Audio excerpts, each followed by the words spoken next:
Welcome to City Vision University's podcast, providing book summaries of books on rescue missions, city missions, and the Salvation Army. So I want you to imagine, just for a second, walking into a 19th century Welsh mining town. Oh, that is a bleak picture. Right, like the soot is incredibly thick, the labor is just, well, it's brutal, and the margins of survival for you are incredibly thin. Just virtually non-existent margins, yeah. Exactly. So you look around and you start to notice something kind of weird. The exact same people who are, singing hymns with just absolute fervor in a dissenting chapel on a Sunday, they are the very same people organizing these radical and, frankly, potentially illegal labor strikes on Monday. It's a huge contradiction, or at least it seems like one. It really does. So you have to ask yourself, was religion the ultimate opiate of the masses, just designed to keep them docile? Or was it actually this secret engine of political revolution? And that is exactly what we're going to get into today. Because it's not a simple answer. No, not at all. Today we are doing a deep dive, attempting to answer that question by examining a text that, honestly, it maps out one of the most complex societal shifts in human history. We're looking at the front and back matter, and really the core structural arguments of Hugh McLeod's 1984 book, Religion and the Working Class in 19th Century Britain. And we should probably clarify right away for you, the listener, that we are not looking at some massive 1,000-page encyclopedic tome here. Oh, definitely not. It's actually really short. Right. We are dissecting a highly concentrated pamphlet. He is prepared specifically for the Economic History Society, edited by T.C. Smout and published by Macmillan. And it was designed to intervene in a very highly contested academic space. It really was. And actually, the physical artifact of the book we have access to, it's a story in itself. Oh, the physical journey of this specific copy. Yeah, it's fascinating. Yeah, this specific copy made its way from the United Kingdom all the way over to the School of Theology at Claremont in California. Which is quite the trip for a little pamphlet. Right, and we even know, from the stamp inside the cover, that it was preserved by Cater Crafts bookbinders in Pico Rivera. Wow, so it was really taken care of. Exactly. Think about it. A text that was originally priced at a mere £2.95 was deemed, important enough to be shipped across the world. They had it library bound so it would survive the decades. And then placed into an archive where it eventually made its way to our discussion today. Yeah, it really forces you to wonder, what kind of intellectual weight is packed into such a slim little volume? Well, the weight really comes from its ambition, I think. McLeod's text serves as it's like a navigational tool. Okay, how so? So the 19th century in Britain saw these massive demographic and industrial shifts that basically, they effectively broke the existing social models. Yeah. You had the rapid expansion of urban centers. Cities just exploding in population. Exactly. Plus the mechanization of labor and a working class that was quite literally trying to figure out its identity in real time. So McLeod's mission in this series was to cut through the immense noise of professional historical debates. To kind of act like a referee. Sort of, yeah. He wanted to offer a synthesis, a fair, complete picture of working class faith, irreligion, and really the vast gray areas in between across England, Scotland, and Wales. I want to challenge that premise, though, just for a moment, the idea of, cutting through the noise. Okay, sure. Push back on that. Well, if we were talking about something that happened well over a century ago, right, and historians have had access to census data and church records and contemporary writings for decades, why is there so much noise to begin with? That's a really good question. Because I think there's often this assumption that history is it's just an accumulation of agreed upon facts. We have the record, so we know what happened. Right, but that assumption is precisely what this Economic History Society series was built to dismantle. Okay, so the facts aren't just the facts. Well, the source material notes that the subject of 19th century working class religion has provoked, and this is a quote, an extensive literature of contemporary comment. Meaning the people actually living through it were constantly writing about it. Exactly. They were obsessed with it. But the historical studies that came later, they became incredibly fragmented. Fragmented how? They weren't talking to each other? Kind of. You have to remember that historical research, especially before the digitization of archives, it was often deeply, deeply localized. Oh, sure. Because you couldn't just search a database from your laptop. Right. A historian might spend their entire career, literally decades, analyzing the parish records of a single industrial slum in Manchester. Wow, just one neighborhood. Or maybe a specific cluster of mining villages in South Wales. Yeah. And that was their whole world. Okay, so it's really an issue of scale. Like if I stand at a single busy intersection in Manhattan, right, and I try to write a comprehensive report on the traffic patterns of the entire North American continent based on that one corner. That's a perfect analogy. My data is going to be absolutely flawless for that one intersection. But my broader conclusions about the whole continent are going to be completely absurd. Yeah, that is a much better way to look at it than assuming historians are just, making things up or misinterpreting data. The data itself kind of dictates the narrative. Right, because you only know what you see. Exactly.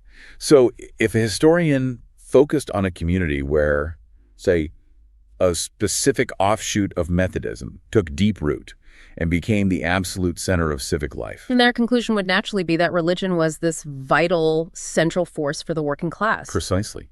But then another historian, looking at a neighborhood in London where the Church of England had completely failed to build enough parishes to keep up with the population boom. They would look at all the empty pews and conclude that the working class was entirely secularized. Exactly.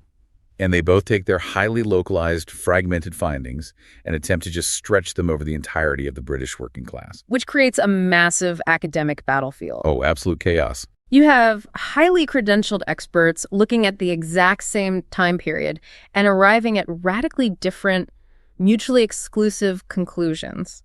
One side argues religion was everything, and the other side argues it was completely irrelevant. And that right there is the intellectual void that McLeod steps into. And he's really well equipped for it. Because he already had a background in this, right? Yeah. 10 years prior to this pamphlet, in 1974, he published Class and Religion in the late Victorian city. So he understood the granular, localized data. He'd done the groundwork. Right. He'd been at that single intersection in Manhattan, so to speak. Exactly. But his mandate for this 1984 text was to act as a synthesizer. The blurb on the book explicitly states that authors in this series are meant to set out the arguments, quote, as fairly and completely as they can. So he's forced to abandon the luxury of a narrow, localized thesis. He has to look at the whole picture. Right. And the text highlights that this provides the first overall view of the subject by looking at England, Scotland, and Wales together. But wait, if historians were already struggling so much to make sense of just England alone, doesn't adding Scotland and Wales just make the data set, impossibly complicated? It definitely complicates the data, yeah. But it actually clarifies the reality. By forcing this macroscopic view, McLeod actively prevents the cherry-picking of anomalies. How does that work in practice? We'll take Scotland. Scotland had a completely different religious establishment with the Presbyterian Church of Scotland and all its various splinter groups. Okay, so a totally different vibe than the Church of England. Very different. And then Wales had this massive presence of nonconformist chapels that were deeply, deeply tied to the Welsh language and their national identity. Which stood in direct opposition to the Anglican Church, right? Exactly. So when you overlay the economic realities of the Industrial Revolution across these three distinct cultural and religious landscapes, any simplistic narrative just shatters. Because there's too much variation. Right. You can no longer claim, for instance, that industrialization automatically causes secularization, because the data from a Welsh mining valley will immediately contradict you. They were highly industrialized, but also deeply religious. Oh, that makes a lot of sense. So McLeod stresses the general tendencies, but without obscuring those distinctive regional characteristics. That's his main goal, yes. To show the complexity. Okay, that methodology totally makes sense. If you zoom out far enough, you can actually see where the big fault lines are. And the source text is very clear about where those fault lines run deepest. Yeah, it explicitly points out that the, quote, fiercest disputes among historians have centered on two specific areas, right? The rise of Methodism and the influence of religion on working-class political organizations. And those two areas are inextricably linked. I mean, the 19th century was the crucible for the modern labor movement. We are talking about the painful, often violent birth of trade unionism. Mass campaigns for parliamentary reform, people fighting for the right to vote.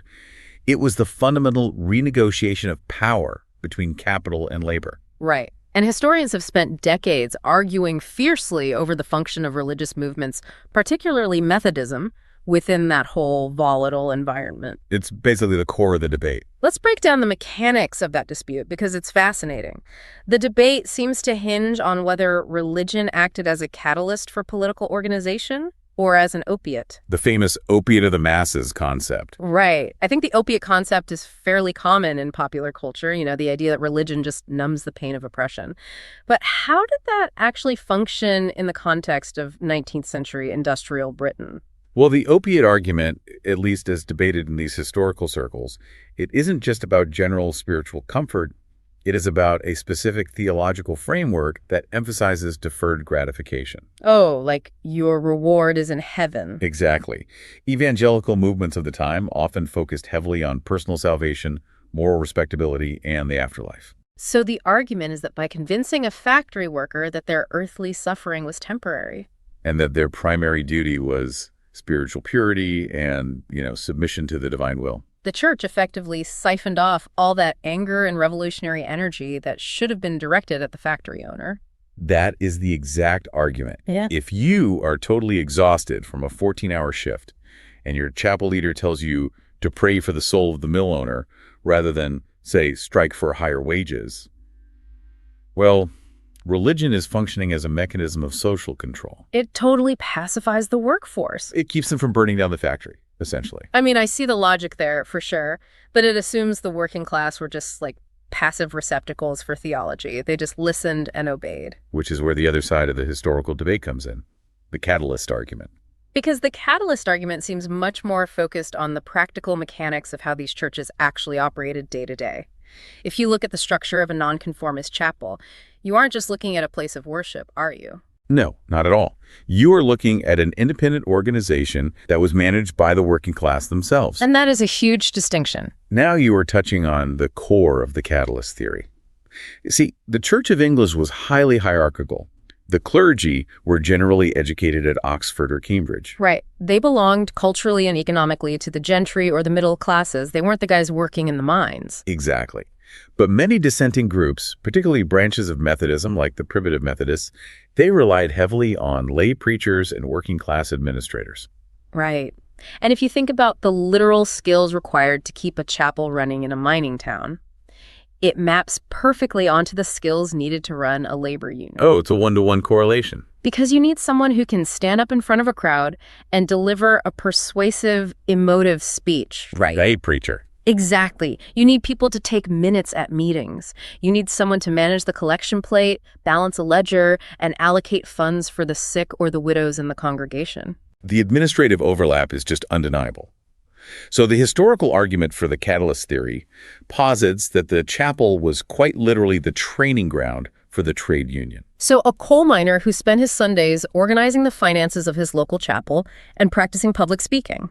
He suddenly found himself equipped with the exact administrative and rhetorical toolkit necessary to organize a strike committee on Monday. That is amazing. The chapel provided this, safe, legal space to develop leadership skills in an era when political organizing was often heavily restricted or even outright illegal. Yes. And furthermore, the rhetoric of biblical justice, the Exodus narrative of escaping slavery, the prophetic condemnations of the rich, it provided a really powerful, culturally resonant language for articulating their political grievances. They could use the Bible to argue for better wages. Precisely. But here is the friction point that historians argue over. Okay, what is it? If they had the skills and the numbers, why didn't these religious organizations just become political organizations? Why didn't the Methodist Church itself lead the charge for labor rights? That's a great question. Why didn't they? Because the institutional leadership of these denominations was often deeply conservative. The national leaders of Methodism, for instance, they frequently condemned radical political action and urged loyalty to the state. Oh, so there's a huge disconnect between the national leaders and the local folks. A massive disconnect. Yeah. The grassroots reality was entirely different. The local chapels operated with a lot of autonomy. So you have a situation where the national leadership is preaching the opiate, don't strike, be peaceful, but the local working class congregation is actually utilizing the structure as a catalyst to build unions. Exactly. And McLeod's role here is to look at this fierce dispute and force the reader to acknowledge that both realities existed simultaneously.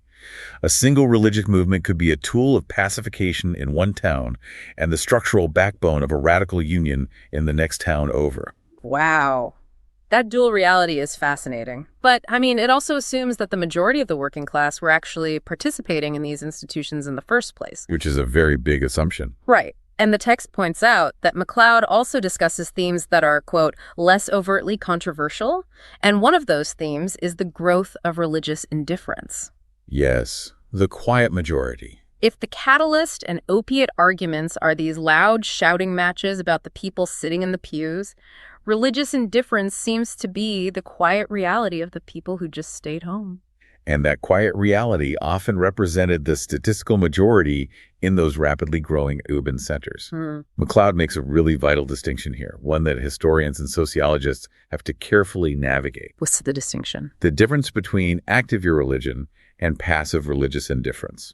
I want to make sure I understand the mechanism behind that distinction, because active irreligion, that implies a conscious, philosophical rejection of theology, right? Or a political rejection of the church as an institution. Like, you are actively reading secularist pamphlets, attending rationalist lectures, and you proudly identify as a non-believer or an anti-cleric. You're against it. Exactly. Active irreligion requires energy. It requires a specific intellectual or political commitment. And it was certainly present in the 19th century, particularly among self-educated artisans in radical political circles, but it was a distinct minority. Okay, so what is religious indifference then? Religious indifference is a sociological phenomenon born of circumstance. Oh, okay. It makes me think of modern terms of service agreements on software. Oh, that's an interesting way to look at it. How so? Well, you don't actively hate the software company, right? And you don't conceptually disagree with the idea of software regulations. You might even vaguely agree that rules are necessary. But you definitely don't read them. Exactly. Because you are exhausted, you have a million other priorities, and the language is written by people who own the platform, not by you. So you just scroll past it and ignore it entirely. You click agree and move on. Yeah, it's part of the fabric of society, but it plays absolutely no role in your daily cognitive load. You're just indifferent to it. That metaphor captures the passive nature of it perfectly. But we really have to ground it in the brutal physical reality of the 19th century. The mechanism of indifference wasn't just a lack of interest. It was a direct byproduct of the industrial environment. Meaning people were just too tired. Partially, yes. But consider the concept of Sunday best. Oh, like dressing up for church. Right. In 19th century British culture, attending church or chapel carried strict social expectations regarding dress. And clothes were expensive. Incredibly expensive. If you were a laborer, barely scraping by, and your only clothing was stained with factory oil or coal dust, attending a middle-class dominated church service was an exercise in intense social humiliation. Oh, wow. I hadn't thought of that. They don't want to show up in dirty clothes and be judged by the richer folks. Exactly. So the lack of attendance isn't a theological statement at all. It's literally just a desire to avoid public shame. Spot on. Add to that the sheer physical exhaustion. If you work a physical labor job for 12 to 14 hours a day, 6 days a week in a dark factory, Sunday is your only day of rest. And you probably just want to sleep. Or go to the pub. Yeah. The pub, unlike the church, was open, warm, and completely socially accepting of your working clothes. It became the natural center of community life. Whereas the church had rigid schedules and middle-class aesthetic standards and demanded mental attention. It simply did not fit into the survival mechanics of the urban poor. And this is where the source mentions McLeod's reliance on the statistics of working-class church involvement. Because if you just read the sermons of the era or the diaries of the clergy, you get a completely skewed picture, right? A wildly optimistic picture, usually. Right, like a vicar might write a glowing report in his journal about a huge revival in his parish, but the harsh statistics tell a completely different story. The statistics are the anchor that keeps this historical analysis grounded. The most famous example from this era, which forms the backdrop for much of McLeod's analysis, is the 1851 religious census of Great Britain. Wait, they actually did a census just for religion? They did. It was an unprecedented attempt by the government to literally count how many people attended a place of worship on a specific Sunday. Just one random Sunday? Yes, and the results deeply, deeply shocked the Victorian establishment. What did the numbers show? Were they really low? They revealed that roughly half the population capable of attending church simply did not go. Half. That's massive for the 1850s. It was scandalous to them. and the absence was overwhelmingly concentrated in the working class districts of the new industrial cities. So the city workers just weren't going. Right. The Church of England's parish system was based on an old agrarian model. You know, a village had one church, the local squire went there, the farmers went there, everyone attended. But that completely collapses under the weight of urbanization. Completely. A parish designed for a village of 500 people suddenly found itself swallowed up within a slum housing 50,000 people. So even if they wanted to go, there literally wasn't enough room. The institutional church simply failed to scale. Exactly. The statistics stripped away the illusion that Britain was this universally practicing Christian nation, and it laid bare the profound alienation of the urban working class. But, you know, it would be a mistake to assume that the working class who did remain engaged with religion were somehow unified. The outline points us to another really crucial theme McLeod tackles, which is sectarian conflict. Oh, yes. This is vital. When religion did manifest in these communities, it frequently acted as a massive fracture point rather than a unifying force. Sectarianism is perhaps one of the most complex variables McLeod introduces in the book. And frankly, it explains why looking at England, Scotland, and Wales together is so crucial for his synthesis. Because the demographics were shifting so much. Right. Industrialization did not just move people from local farms to local factories. It triggered massive internal migrations. People moving all over the islands looking for work. Exactly. Yeah. You had waves of Irish Catholic immigrants fleeing famine and economic depression, pouring into industrial centers like Liverpool, Manchester, and Glasgow. And then you had Scottish Presbyterians moving south for work, right? Yes, and Welsh Methodists migrating to English industrial hubs. So you have these densely packed, completely unsanitary urban environments with intense cutthroat competition for incredibly low-paying jobs. And suddenly you throw profound religious and cultural differences into the mix. It's a powder keg. It just turns the working class against itself. That is the tragic reality of sectarian conflict. It fundamentally disrupted the whole idea of working class solidarity. In a city like Liverpool, the dividing line wasn't just, labor versus capital. It wasn't just the workers against the bosses. It was Protestant working class versus Catholic working class. Exactly. Religious identity became a fierce tribal marker tied to ethnicity, neighborhood geography, and most importantly, access to employment. So, Protestant workers might form exclusive trade unions that barred Catholics. Yes, viewing them as both a theological threat, but also a cheap labor force brought in by the bosses to undercut wages. Oh, man. It's an incredibly potent mechanism for division. I mean, if I am a factory owner, sectarian conflict among my workers is arguably the best thing that could possibly happen to me. It keeps them from looking at you. Right. If the Irish Catholic workers and the English Protestant workers are literally brawling in the streets over religious parades or theological differences, they are entirely distracted from organizing together to demand a safer factory or a shorter workday. Whether it was deliberately stoked by the ruling class or simply a natural sociological consequence of migration, sectarianism proved that religion was a highly volatile force. It could build the administrative structures for unionization, like we saw with Methodism. But it could just as easily tear working-class communities apart through deep-seated prejudice. McLeod's analysis requires the reader to hold all of these truths simultaneously. The working class was just not a monolith.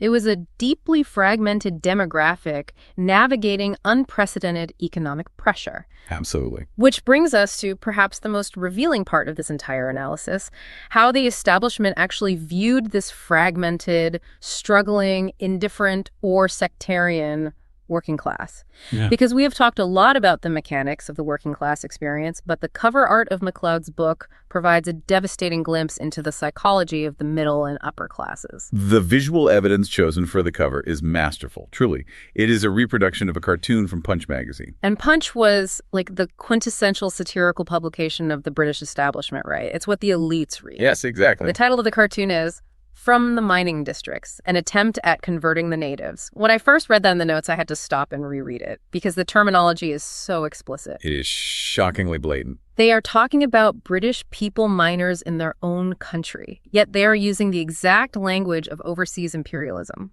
They are literally calling their own working class the natives. The significance of that linguistic choice cannot be overstated. It reveals the entire framework through which the elite viewed the industrial poor. This wasn't merely a class divide. To them, it was perceived as a civilizational divide. It's the concept of internal colonialism.